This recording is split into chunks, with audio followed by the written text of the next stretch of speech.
Anggaran program makan bergizi gratis, MBG, diputuskan harus dipisah dan tidak menjadi bagian dari anggaran operasional pendidikan. Keputusan ini setelah Mahkamah Konstitusi, MK, mengabulkan sebagian pengujian permohonan ihwal gugatan penggunaan anggaran pendidikan untuk program MBG. Dalam pertimbangannya, MK menyebut anggaran pendidikan harus diprioritaskan untuk kebutuhan inti pendidikan. Hal itu penting karena apapun keterbatasan yang dialami negara dalam menetapkan APBN, anggaran operasional pendidikan untuk tujuan yang bersifat fundamental tidak boleh terdampak atau dikurangi. Mengabulkan permohonan para pemohon untuk sebagian, kata Ketua MK, Suhartoyo dalam sidang di Gedung MK, Jakarta, Kamis, 30 Juli 2026. Berikut poin-poin putusan MK agar MBG dipisah dari anggaran pendidikan. Dilansir laman resmi Mahkamah Konstitusi. 1. Anggaran pendidikan 20% APBN tak memasukkan MBG. Mahkamah Konstitusi, MK, mengabulkan untuk sebagian permohonan yang diajukan oleh Yayasan Taman Belajar Nusantara, TB Nusantara, serta 5 pemohon perseorangan yang menguji konstitusionalitas penjelasan pasal 22 ayat 3 UU APBN tahun 2026. Putusan nomor 40/PU 24/2026 ini diucapkan dalam sidang pengucapan putusan yang digelar di ruang sidang pleno MK, Kamis, 30 Juli 2026. Dalam pertimbangan yang diucapkan oleh Hakim Konstitusi Eni Nurbaningsih, MK menyatakan dalam upaya melaksanakan sesegera mungkin amanat konstitusi sebagaimana pasal 31 ayat 4 UUD NRI tahun 1945 terkait operasional penyelenggaraan pendidikan dan menghindari pertentangan dengan konstitusi. Pembentuk undang-undang harus memisahkan alokasi anggaran program MBG dari anggaran pendidikan pada APBN tahun-tahun selanjutnya. Pada APBN tahun-tahun selanjutnya, alokasi dana pendidikan sekurang-kurangnya 20% APBN dan 20% APBD tidak lagi memasukkan program MBG di dalamnya. 2. Paling lambat APBN 2028. MK menegaskan pemisahan MBG dari anggaran pendidikan paling lambat dilakukan dalam Anggaran Pendapatan dan Belanja Negara, APBN, tahun anggaran 2028.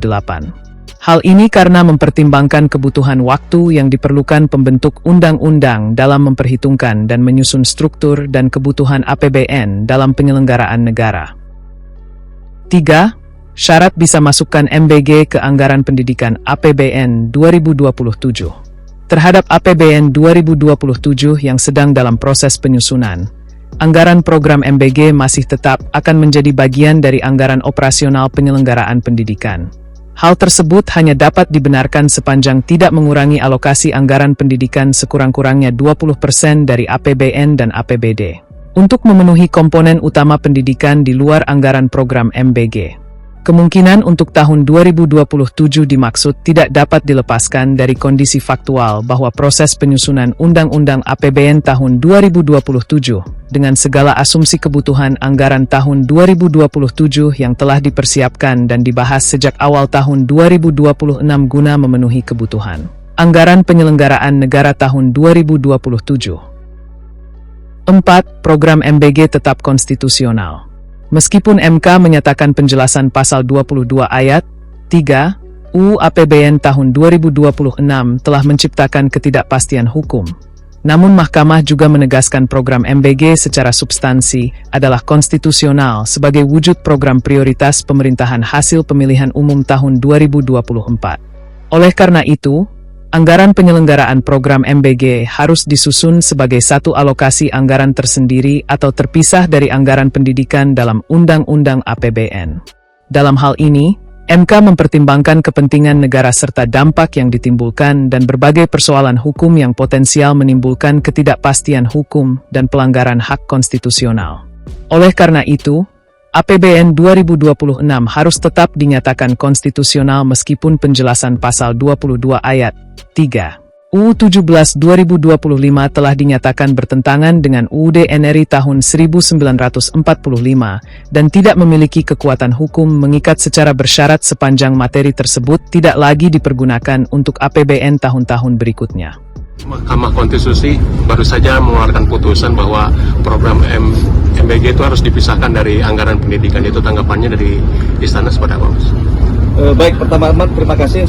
Kami juga sudah mendapatkan informasi bahwa MK mengambil sebuah keputusan. Tapi memang yang pertama karena kami posisi sedang di luar kota secara resmi, kami belum menerima salinan keputusan tersebut. Dan tentu saja karena apapun keputusan MK tentu kita hormati, nanti akan kita pelajari.